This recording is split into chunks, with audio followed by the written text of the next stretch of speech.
एक तरह से कांग्रेस का राष्ट्रीय अध्यक्ष का पद उनको छोटा लगा, मुख्यमंत्री का पद बड़ा लगा।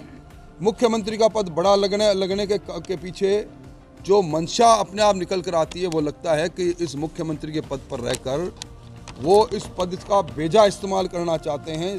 कोई एक बड़ी घोषणा बता दें जो 25 करोड़ से ज़्यादा की हो, जो इन्होंने घोषणा बजट में की, वो घोषणा अपना मूर्त रूप ले चुकी है। आज इनके खाते में कुछ नहीं है। एयरपोर्ट के इलाके के अंदर मैं समझता हूँ कि नकाबपोश पूरी एटीएम की मशीन को उखाड़ के ले जाए, कितने दुसास हो रहे हैं यहाँ। और इस हैंडीक्राफ्ट बिजनेसमैन के घर 10 करोड़ की डकैती, और जोधपुर में फलोदी में दिन दहाड़े 81 लाख की लूट। ये सारे सवाल इस प्रकार के हैं कि राजस्थान में कानून और कानून की व्यवस्था समाप्त हो गई है। अफसोस इस बात का है कि दुखांतिका को हुए 9 दिन गुजर गए। प्रदेश के मुख्यमंत्री का एक संभाग है, उनका गृह जिला है, और वो खुद अब तक उस स्थान पर नहीं गए, ना ही कोई कबीना का मंत्री गया। दुर्घटना कैसे हुई, किस परिस्थिति में हुई, और भविष्य में दुर्घटना का रोकथाम के लिए सरकार का क्या रोड मैप है। क्योंकि आप सब लोगों को मालूम है कि एक दुर्घटना इससे पहले भी बसानिया में, जोधपुर के उस इलाके में हुई थी, जिसमें 10 इसी तरह बदवाशिया में कीर्तिनगर के अंदर 12 लोग उसमें कालकलवित हुए थे अलग अलग में समय में। उसके बाद भी कोई सरकार ने सेफ्टी मेजर्स के लिए, सुरक्षा के लिए भविष्य में घटनाएं नहीं हो, ना तो उसका कोई अध्ययन दल बनाया, ना उसकी कोशिश की। और उसी का कारण रहा कि इस प्रकार की दुर्घटना में 31 लोग आज कालकलवित हो गए।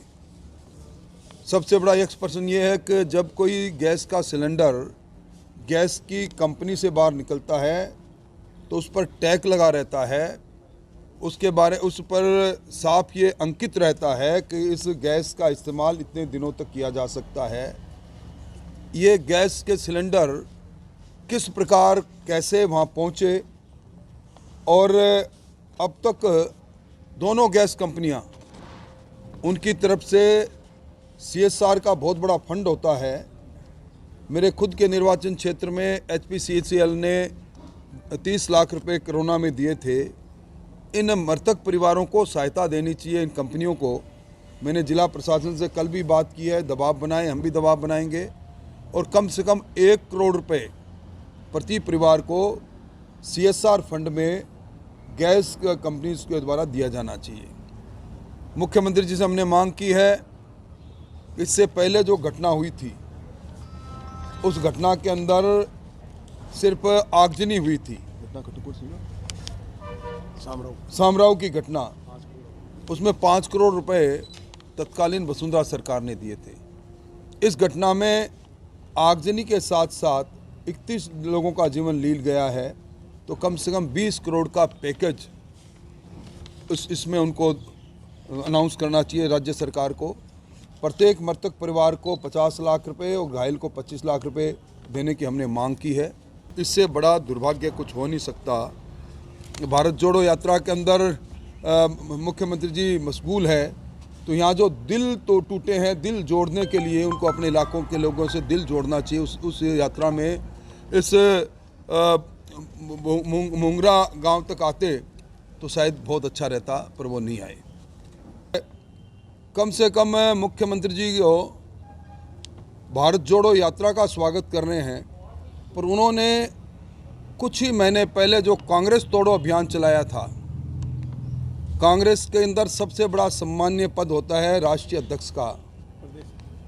उन राष्ट्रीय अध्यक्ष में उनको नामांकित करने का जब आलाकमान ने उनको इशारा किया, उसके बाद जिस प्रकार का मुख्यमंत्री के चयन के लिए जो उनके दूत चल कर आए, पर्यवेक्षक बन कर आए, राष्ट्रीय नेताओं के, और राष्ट्रीय नेता सोनिया गांधी जी और राहुल गांधी जी के निर्देश पर आए, उनको जिस प्रकार बैरंग लुटाया गया, एक तरह से कांग्रेस का राष्ट्रीय अध्यक्ष का पद उनको छोटा लगा, मुख्यमंत्री का पद बड़ा लगा। मुख्यमंत्री का पद बड़ा लगने के पीछे जो मंशा अपने आप निकल कर आती है वो लगता है कि इस मुख्यमंत्री के पद पर रहकर वो इस पद का बेजा इस्तेमाल करना चाहते हैं और अपने सहयोगियों को चांदी कूटने के अभियान के अंदर लगे रहने के लिए उन्होंने इस प्रकार का काम किया। और मैं समझता हूं कि चाय के प्याले से पहले जो तूफ़ान खड़ा होता है वो तूफ़ान का इंतज़ार आज हो रहा है। 4 साल में अंतर्द्वंद में चलती इस सरकार ने एक भी ऐसा काम नहीं किया जिसको जनता के बीच में रिपोर्ट कार्ड के रूप में दिखाए। अगर काम किया है तो सिर्फ एक किया है कि मुख्यमंत्री जी अपनी कुर्सी बचाने में कामयाब रहे। 4 साल तक उनकी हिलती कुर्सी। कानून व्यवस्था की जर्जरता, दूर जाने की आवश्यकता नहीं। जिस ज़िले से, जिस शहर से ये आते हैं, शहर के अंदर माता का थाना इलाके के अंदर सरेआम स्ट्रीट शीटर आपस में गोलियां चलाए, गाड़ियां तोड़े और उसके बाद शहर के आयुक्त अब सक्रिय हुए हैं कि हम इन अपराधियों की खोज खबर करेंगे। ये पहली घटना नहीं।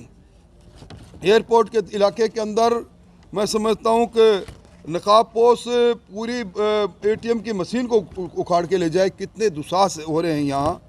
और इस हैंडीक्राफ्ट बिजनेसमैन के घर 10 करोड़ की डकैती और जोधपुर में फलोदी में दिन दहाड़े 81 लाख की लूट। ये सारे सवाल इस प्रकार के हैं कि राजस्थान में कानून और कानून की व्यवस्था समाप्त हो गई है। NCRB के आंकड़े भी बार बार ये कहते हैं कि राजस्थान के अंदर जहां एक और महिला दुष्कर्म में पहली पायदान पर लगातार तीसरी बार है, वहीं अपराध प्रकरणों के अंदर राजस्थान की राजधानी देश के अंदर मेट्रोपॉलिटन सिटी के अंदर चौथे स्थान पर आ गई। कोई बड़ा शहर भी सुरक्षित नहीं है। और जिस प्रकार जब कभी भी आपदा आई, कोरोना की आपदा के अंदर केंद्र सरकार के जितने भी कदम थे उनके साथ उनको अपना बताकर अपनी पीठ थपथपा रहे हैं। पर अभी लंपी की बीमारी के अंदर सर्वाधिक गौवंश की मौत यहीं हुई। टीकाकरण के अभियान में सरकार फिसड्डी साबित हुई। अलग अलग सर्वे ने यह सिद्ध कर दिया कि पूरे हिंदुस्तान में सर्वाधिक भ्रष्ट सरकार है तो गहलोत साहब की सरकार है। इंटरनेशनल ट्रांसपेरेंसी के सर्वे ने सिद्ध कर दिया। और अब तक जितनी भी इन्होंने घोषणा की है, कोई एक बड़ी घोषणा बता दें जो 25 करोड़ से ज़्यादा की हो, जो इन्होंने घोषणा बजट में की, वो घोषणा अपना मूर्त रूप ले चुकी है। आज इनके खाते में कुछ नहीं है। सरकार अब इस सरकार अपने चुनावी वर्ष में प्रवेश कर चुकी है। सरकार के कार्यकाल के मात्र इनको 9 महीने मिलेंगे, बाद में आचार संहिता आ जाएगी। ये सारी बातें ये सिद्ध कर रही है कि ना सरकार है, ना सरकार की संवेदनाएं हैं और निश्चित तौर पर इस सरकार के चलते कोई उम्मीद भी नहीं की जा सकती।